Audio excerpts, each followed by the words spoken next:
Welcome to எண்ணும் எழுத்தும். அனைவருக்கும் வணக்கம். 3ஆம் பருவம் 4ஆம் வகுப்பு அறிவியல் பாடம் பயிற்சி புத்தகம். முதல் பாடம் பசுமை சுற்றுச்சூழல். இந்த பாடத்தில் கொடுக்கப்பட்டுள்ள கேள்விகள் மற்றும் அதற்கான விடைகளை இந்த வீடியோவில் பார்க்க போகிறோம். குப்பையின் பயணம். முதல் பக்கத்தில் குப்பைகளை எப்படி பிரித்து போடுவது என்பதை பற்றின ஒரு சின்ன ஸ்டோரி மாதிரி கொடுத்துருக்காங்க. 3 வகையான குப்பை தொட்டிகள் ஒவ்வொரு இடத்துலையும் கொடுத்துருப்பாங்க. நீல நிறம், பச்சை நிறம், சிவப்பு நிறம். எந்த குப்பைகளை எந்த தொட்டியில் போடணும் அப்படிங்கிறத விளக்குவதற்காக இந்த சிறிய பகுதியை கொடுத்துருக்காங்க.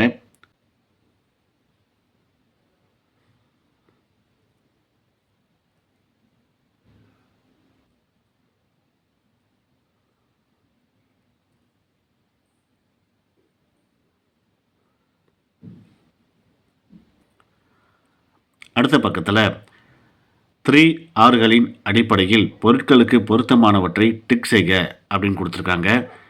3R அப்படின்னு போட்டிருக்காங்க. அப்படின்னா என்ன அப்படின்னு கேட்டிங்கன்னா, இங்கே இருக்கு பாருங்க. குறைத்தல், மறுபயன்பாடு, மறுசுழற்சி. குறைத்தல் அப்படிங்கிறதுக்கு ரெடியூஸ் அப்படின்னு சொல்லுவோம். மறுபயன்பாடு அப்படிங்கிறதுக்கு ரீயூஸ் அப்படின்னு சொல்லுவோம்.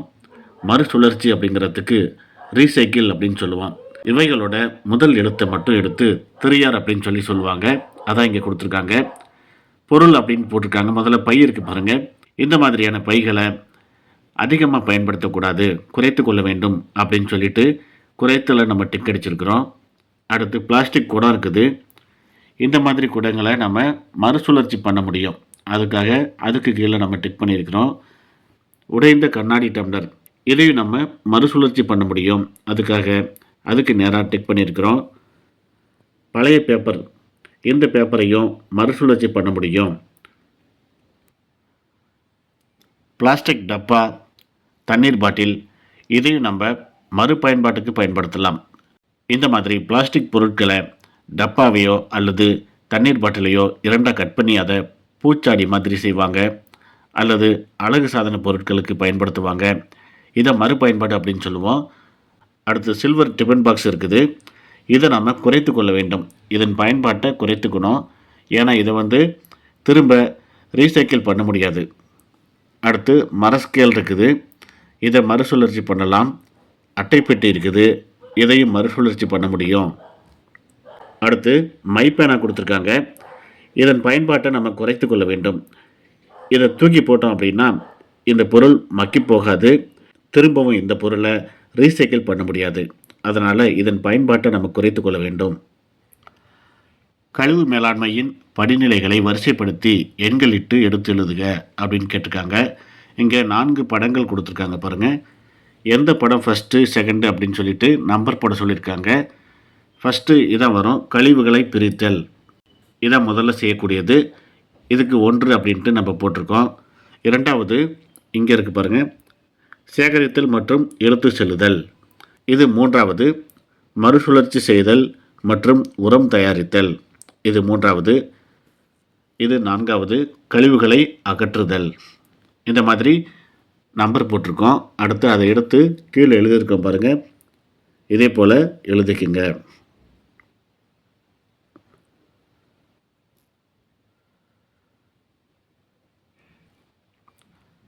தேடி திரட்டுவேன், உற்று நோக்கிய கழிவுப் பொருட்களை பட்டியலிடுக அப்படின்ட்டு ஒரு அட்டவணை கேட்டிருக்காங்க. கழிவுகள் அப்படின்ட்டு முதல்ல இருக்குது. கழிவுகளை மேலாண்மை செய்யும் விதம் அப்படின்னு கேட்டிருக்காங்க.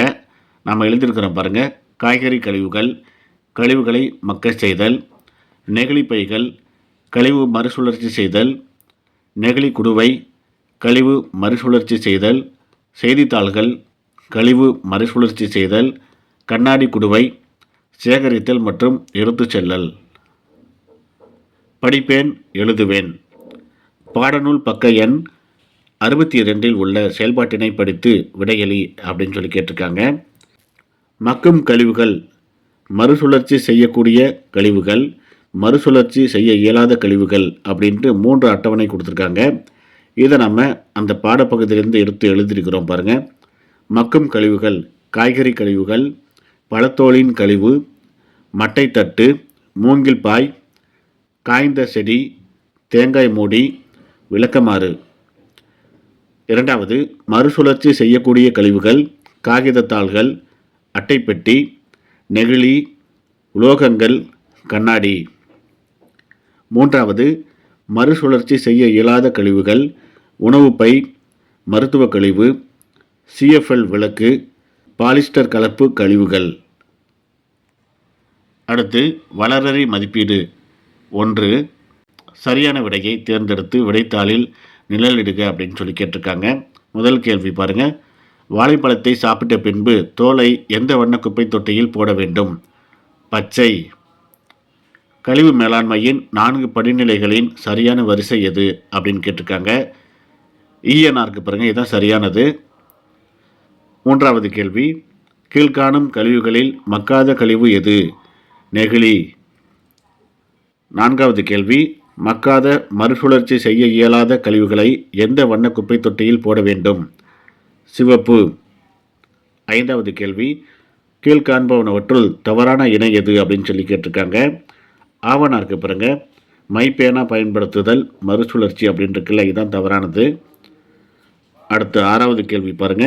3Rகள் எவற்றை குறிக்கின்றன அப்படின்னு கேட்டிருக்காங்க. ENA பாருங்க, குறைத்தல், மறுபயன்பாடு, மறுசுழற்சி. இதுதான் அதுக்கு சரியான பதில்.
அடுத்தது மாதத்தேர்வு கொடுத்துருக்காங்க.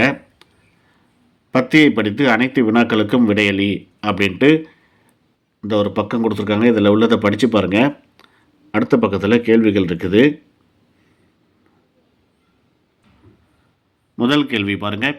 பழைய பொருட்களில் இருந்து மாணவர்கள் தயாரித்த பொருட்களை எழுதுக அப்படின்னு சொல்லி கேட்டிருக்காங்க. நெகிழி தண்ணீர் குடுவை, எழுதுகோல் தாங்கி, பூச்செடி, செய்தித்தாள், கூடை, கிண்ணம், உடைந்த வாளி, குடம், செடி வளர்க்கும் தொட்டி, பழைய துணி, கரும்பலகை, அழிப்பான், மிதியடி. இரண்டாவது கேள்வி. பத்தியில் கொடுக்கப்பட்டுள்ள மறுசுழற்சி செய்யப்பட்ட கழிவுகள் எவை? நெகிழி தண்ணீர் குடுவை, செய்தித்தாள்கள், உடைந்த வாளி, குடம், பழைய துணி. மூன்றாவது கேள்வி. மறுபயன்பாடு செய்யப்பட்ட கழிவுகள் எவை? செய்தித்தாள்களை பயன்படுத்தி கூடை, கிண்ணங்கள் தயாரித்தனர். நான்காவது கேள்வி. பத்தியில் இடம்பெற்றுள்ள மக்காத கழிவுகளை பட்டியலிடுக. நெகிழி குடுவைகள், உடைந்த வாளி, குடம். உடைந்த வாளி மற்றும் குடத்தை பயன்படுத்தி பூந்தொட்டிகள் செய்தது 3Rகளில் எவ்வகையை சார்ந்தது? உடைந்த வாளி